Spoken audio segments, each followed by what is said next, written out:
Askofu Gwajima amekinukisha tena nchini Tanzania kesi ya Tundu Lissu. Ni video ambayo imekuwa ikisambazwa sana kwenye mitandao ya kijamii, ijapo ni video ya kitambo, lakini kwa mujibu wa kwamba Tundu Lissu sasa amefikisha mwaka mmoja, imezidi kusambaa sana na inamuonya vibaya Samia Suluhu. Nataka tuisikilize kwa pamoja kisha tuweze kuchambua yote ambayo anazungumza Askofu Gwajima. Usifikiri tu kwamba Lissu anahusu Chadema, hata mimi ananihusu. Mimi si mwana CCM na ni mjumbe wa halmashauri kuu ya Chama cha Mapinduzi. Ninapomwona Lissu anavyofedheshwa na kusukumwa, mtu aliyepigwa risasi 16 anazo anatembea nazo, inaniuma sana. Angekuwa kakangu, angekuwa babangu, angekuwa ndugu yangu, ningejisikiaje? Wananchi wangapi wanaojisikia kama mimi? Kama mimi najisikia hivi na ni mwanachama wa Chama cha Mapinduzi na ni kiongozi, wengine wanajisikiaje? Hili jambo ni very humiliating. Halifai kabisa hata kusikiwa, hata kutajwa. Hasa unapoona aina ya mtu mwenyewe, aina ya mtu Lissu ni resource kwa nchi. Nchi zetu za Kiafrika, mtu anayetoka kwenye chama chochote ambacho akili yake ina uwezo wa kujenga nchi, hatutakiwi kumpoteza. Ndivyo wazungu walivyotuzidi. Wazungu wapotezi resources. Na huyu, pamoja na kwamba kuna tofauti na sisi kwenye thinking yake, mwachilieni.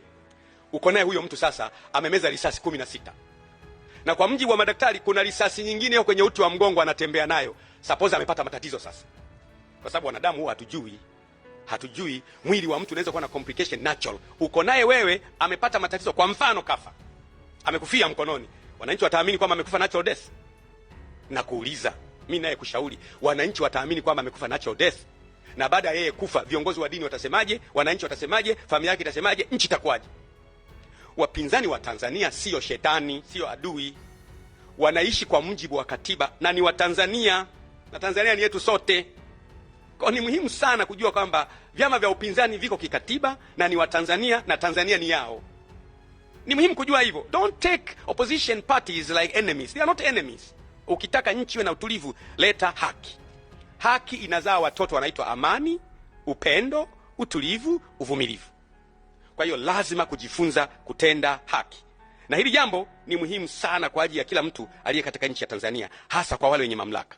Naam, siwezi nikakwambia video hii ni ya wakati gani, ilitolewa wakati gani, lakini ninaweza kukuambia kwamba imesambaa sana mitandaoni hadi watu wa mataifa mengine wamekuwa wakizungumzia. Manake hapa Gwajima anazungumza masuala ambayo yana make sense sana. Ni masuala ambayo ama niseme ni ushauri ambao, ikiwa ingekuwa Samia Suluhu ni mtu wa kusikiliza, ingekuwa ni mtu ambaye anajali maslahi ya binadamu, basi angefuata ushauri wake. La kwanza, Gwajima anasema kwamba kesi ya Tundu Lissu haihusu Chama cha Demokrasia na Maendeleo tu. Kesi ya Tundu Lissu ni kesi inayowahusu wa Tanzania wote kwa ujumla. Kwamba yeye kuwa pale jela sasa yapata ama imeshafika mwaka moja akiwa pale, na ni kesi ambayo ni ya kisiasa, tuhuma ambazo ni za kugushi, ni swala ambalo linastahili kufedhehesha hata Watanzania wote, kwa sababu wao si wanachadema bali wao ni Watanzania.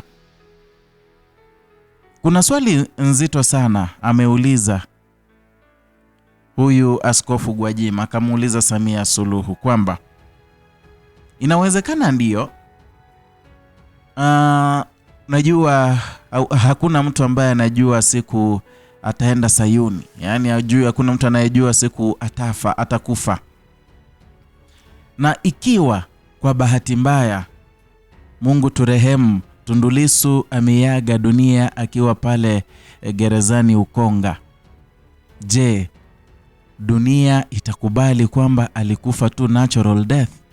Hata kama Ikulu mawasiliano watafanya video kadhaa, watatoa jumbe kadhaa wakisema amekufa natural death, wako na uhakika dunia itakubali kwamba Tundu Lissu alikufa katika kifo cha kawaida tu?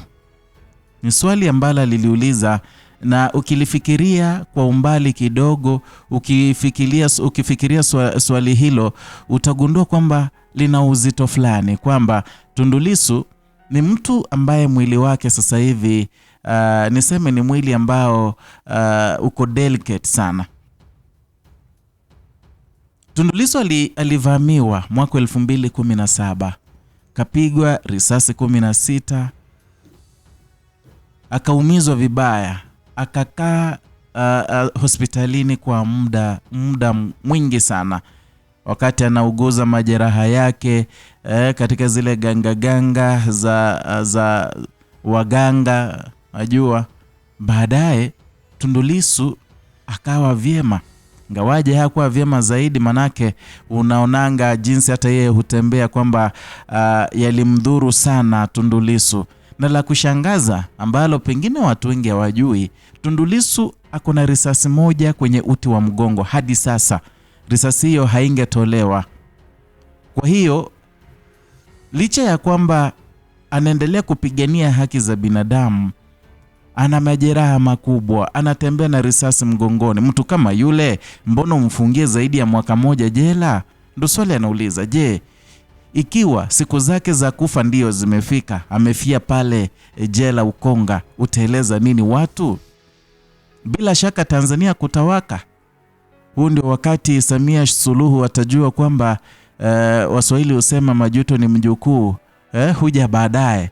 Huu ndio wakati atagundua kwamba kuna vitendo anavyovifanya kwa amri za kwamba yeye ni rais wa nchi ya Tanzania, lakini inafikanga mahali anajua kwamba zile nguvu anazo, nguvu za binadamu, nguvu za raia anaowaongoza, ndizo ni kubwa zaidi kuliko zake. Kuna jambo jingine ambalo Askofu Gwajima amemwambia Samia kwamba huwezi ongoza nchi ikiwa hautaki haki itendeke. Nchini Tanzania niseme kwamba nchini mwetu kidogo hatuna haki.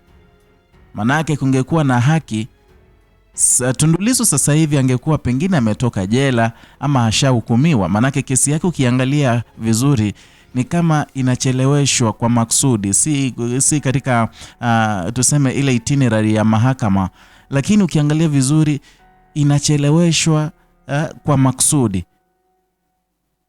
Juzi tu kumekuwa na watu wengi wanauliza mbona kesi ya Tundu Lissu haiendelei? Manake tangia siku aende pale mahakamani hadi sasa imepita zaidi ya siku 30.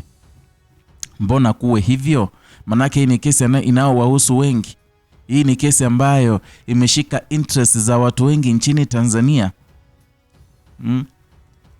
Juzi kuna mwanaharakati ametaja mambo ambayo kidogo niliona sijui ni maoni yake, lakini kwangu yalikuwa yana make sense sana, kwamba matukio yote ambayo yamekuwa yakitendeka nchini Tanzania yalikuwa yamepangwa vyema sana na Samia, kwamba kulikuwa na mpango wa kumshika Tundu Lissu, manake ndiye kiongozi tu ambaye anaweza kumtikisa sana Samia Suluhu nchini Tanzania kwa sasa.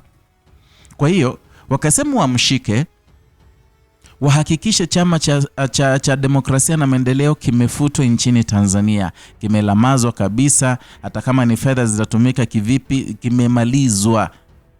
Chadema ikiisha basi ndiposa wamfungulie Tundu Lissu. Lakini sasa hivi hesabu zao zimekosa kuwapa majibu. Manake wamefanya jitihada nyingi sana kuhakikisha, ili waweze kuhakikisha kwamba Chadema imekufa. Wamegundua kwamba Chadema, msingi uliowekwa mioyoni mwa watu na Chadema hauwezi ukauondoa, hauwezi ukaufuta. Ndio unaweza kufuta chama, lakini yale mapenzi wa Tanzania wanayo kwa chama cha Demokrasia na Maendeleo huwezi ukafuta kwa urahisi. Ndio maana hesabu imewapiga chenga. Pengine wangetaka Samia Tundu Lissu awe jela muda huu wote, manake walidhani kwamba chama hicho wangekifuta mapema sana, haingechukua mwaka mmoja. Kwa hiyo hesabu imewapiga chenga, na sasa hivi maisha ya Tundu Lissu yamebaki yakining'inia hewani. Ataachiliwa wakati gani? Manake ilikuwa aachiliwa wakati Chadema imeisha, kisha waweke amri kwamba hakuna mtu ataanzisha chama kingine na Chadema ishafutwa. Kwa hiyo Tundu Lissu akija apatikane kwamba hana mahali pa kushikilia. Jana John Heche vilevile ameibua siri nzito akisema kwamba wakati yote yalishindikana, Samia Suluhu na machao wake waliita familia ya Tundu Lissu akawaambia kwamba wanamfungulia ila kwa masharti. Na hiyo sharti ni kwamba Tundu Lissu aondoke nchini Tanzania, aenda akaishi nje ya nchi, aache kusumbua siasa za Tanzania, jambo ambalo Tundu Lissu alilikataa. Maoni yako ni gani kuhusiana na swala hili? Waweza niandikia ujumbe hapo chini kwenye comment section, na ikiwa vilevile wewe ni mgeni hapa, subscribe, like na kushare video zetu.